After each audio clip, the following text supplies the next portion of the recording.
Много ми се иска да ви разкажа моята история. През лятото мама ми беше говорила много за градината. Мислех си, че знам всичко, но един ден спинках си в детската стая, беше тихо, часовникът отмерваше спокойно своите секунди. Сънувах прекрасен сън. Бях на брега на морето, а вълните леко целуваха брега.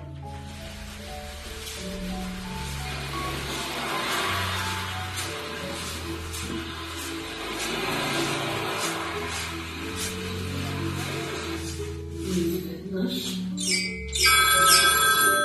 Какво е това? Било аларма. Така каза мама. Трябвало да ставам в точен час. Ама че работа! Тръгнахме към детската градина. Под краката ми шумолиха падналите листа.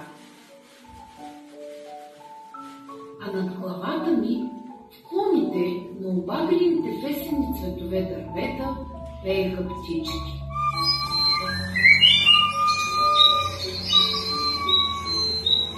Но песента им ми се стори някак тъжна. Сърчицето ми се сви и започна да бие по-бързо.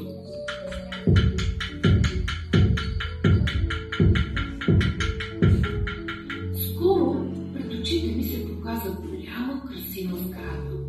Около мен се чуваше детска плач. Всички бяха толкова усмихнати, а на мен гърлото ми беше стегнато. Все едно някой ме стискаше. Мама каза, че тя ще дойде с мен само до входната врата. Моля, аз сама ли ще остана тук? Сърцето ми щеше да изскочи.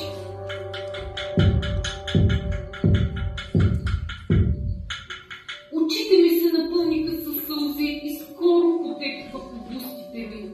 Не исках да влизам сама. Чух собствения си вик.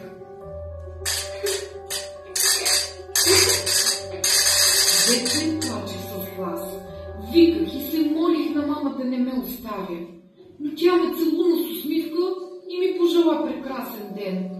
Бях безумно тъжна, а сълзите ми капеха по пода, все едно валеше дъжд. Олеле, какво ще правя сега? Тук ли ще остана сама? В тази голяма сграда? Какво ли има вътре? Страхувам се, много се страхувам. Чувам в ушичките си как бие моето сърчице.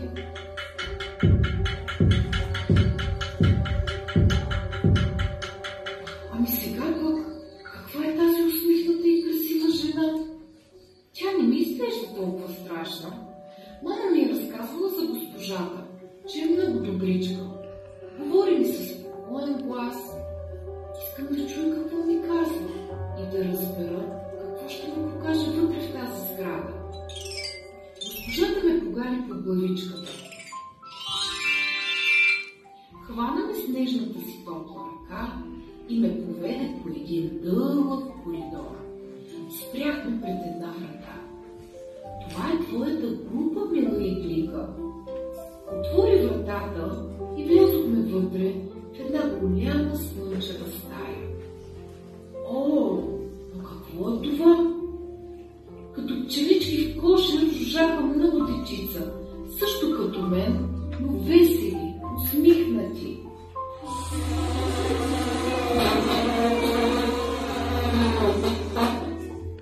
И всяко си крачка, коя от коя по-хубава и интересна.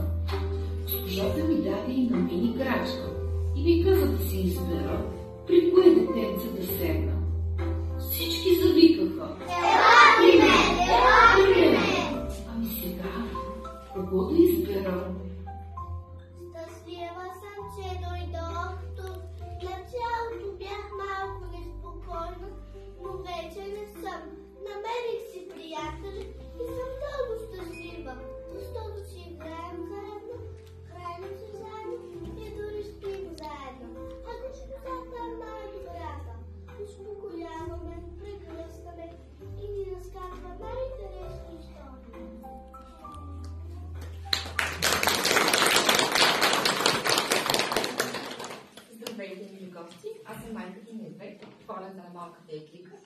С тази звукоподражателна приказка се опитахме да ви разкажем какви емоции и усещания изпитват децата, когато прекрачат прага на детската градина.